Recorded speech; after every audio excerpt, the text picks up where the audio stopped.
Quran surah kelima Al-Maidah ayat 90 sampai 91. Paling kanan sebelah atas di mushaf. Innamal khamru wal maisiru wal azlamu dan seterusnya. Perhatikan ujung ayatnya. Rijsun min amali syaitani fajtanibu. Itu amalan buruk, provokasi dari setan, maka jauhi itu semua.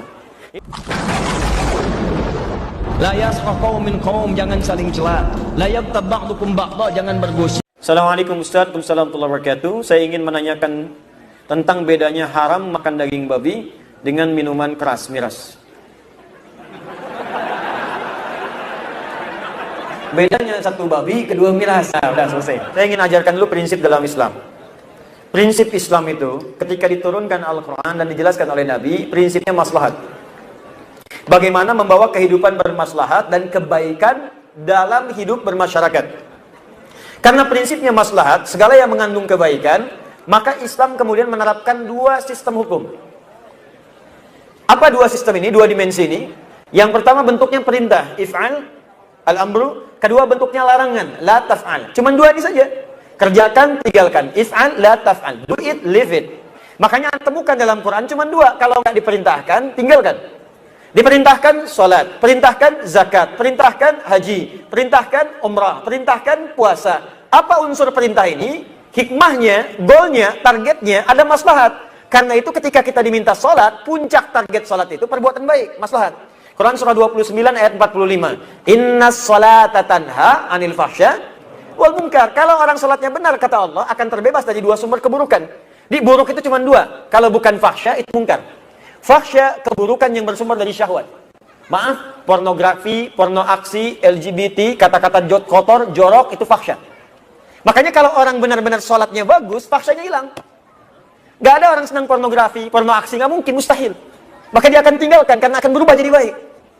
LGBT dia jauhi, malah dia ajak kemudian teman-teman untuk berubah. Ya, karena itu orang yang LGBT dalam fikih Islam, yang laki-laki misalnya, ya, itu nggak bisa jadi imam kalau dia belum sembuh sepenuhnya. Khawatirnya nanti berdampak kepada suasana sholatnya. Baru takbir sudah bubar, ya. Allah, bubar. Di sana, ya. Balik ke sini. Mungkar perbuatan yang diingkari oleh hati, bentuknya syahwat, sumbernya syahwat perut dan akal. Maaf, mencuri, membunuh, ya, berselisih, mencela dan seterusnya yang diingkari oleh akal, bohong, itu mungkar namanya. Di orang sholat mustahil mengerjakan perbuatan keji dan mungkar. Goal tujuan dari ibadah itu sifatnya maslahat.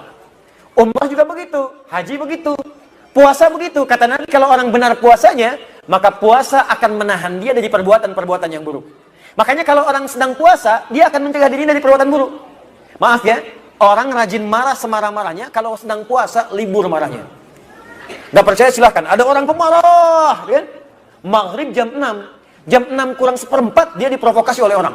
Dasar kamu begini. Dia bisa nahan marah. Temannya bingung, kok kamu gak marah? Nanti habis maghrib. Habis maghrib hilang. Jadi ketika diperintahkan untuk berbuat ibadah, goalnya adalah maslahat. Ketika dilarang pun, ilatnya sebabnya ada keburukan di situ yang berdampak memengaruhi kepada keburukan maslahat. Jadi kalau dikerjakan larangan ini akan berdampak buruk bagi kehidupan. Contoh, Anda bertanya tentang miras misalnya di sini. Ketika Anda bertanya miras, sudah ada yang bertanya tentang miras lebih dulu daripada Anda, 15 abad yang lalu. Turunlah jawaban pertama di Quran surah kedua Al-Baqarah ayat 219, paling kiri sebelah bawah di mushaf. Ada 4 tahapan nanti, termasuk di An-Nisa, ini yang saya dahulukan Al-Baqarah. Perhatikan kalimatnya. Yas'alunaka 'anil khamri wal maisir. Muhammad, banyak orang bertanya kepadamu tentang khamar dan maisir. Maisir itu judi. Khamar itu ma yakhmurul akla, setiap yang bisa merusak akal. Jadi kalau dikonsumsi itu bisa merusak kepada akal, berpengaruh buruk. Akal lambat berpikir, emosional terganggu, ya tidak sadar berbuat hal. Jadi kalau berbuat buruk memang karena nggak sadar. Bisa membunuh, bisa berzina, bisa berkosa, bisa macam-macam. Nah itu semua yang bisa mengganggu akal disebut dengan khamar namanya. Nah pada saat itu kebanyakan ramuan khamar itu dari minuman keras. Maaf, anggur yang diperas, difermentasikan. Kurma, ada gandum, turunlah jadi minuman. Sekarang semua itu dikemas juga dari bagian-bagian tertentu menjadi pil tertentu. Ada sabu, ada narkotik, ada ekstasi dan sebagainya. Itu dalam Quran diistilahkan dengan nama khamar. Jadi ketika Allah melarang khamar, apa tujuannya? Supaya mencegah kita tidak kehilangan akal sehat. Karena akal ini yang paling utama membimbing kita pada kebaikan. Kalau akal tidak berfungsi, maka turun derajat kita dari manusia menjadi hewan. Maaf teman-teman sekalian, kenapa ayam itu berani buang kotoran sembarangan? Karena nggak punya akal.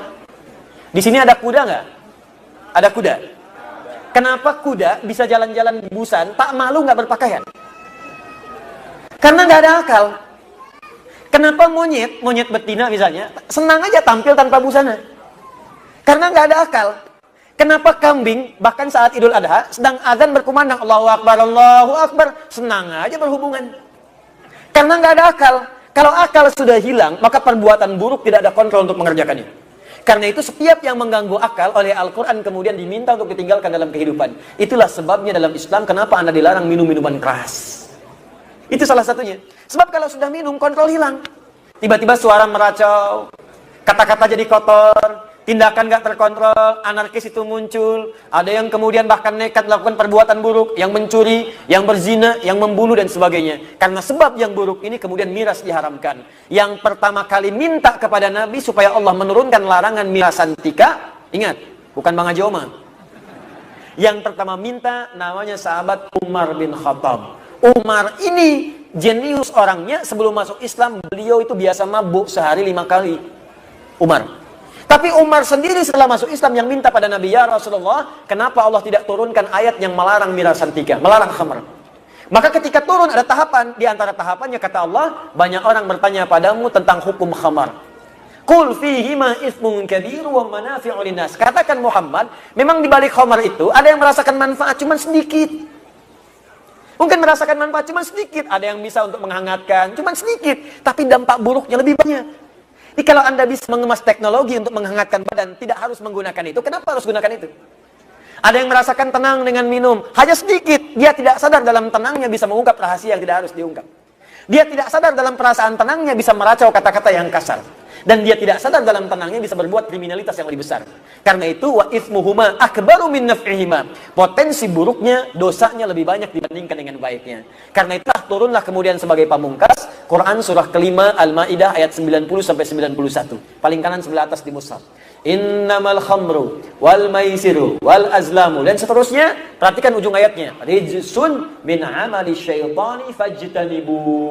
Itu amalan buruk, provokasi dari setan, maka jauhi itu semua. Ini tidak ada bedanya teman-teman antara miras dengan daging babi, sama-sama haramnya. Jelas ya? Ya. Jadi kalau kita ingin hijrah berubah, jauhi itu. Jadi kalau ada yang lain kenapa harus miras? Kalau ada ayam kenapa mesti babi? Jelas ya? Itu ujian keimanan. Ujian keimanan.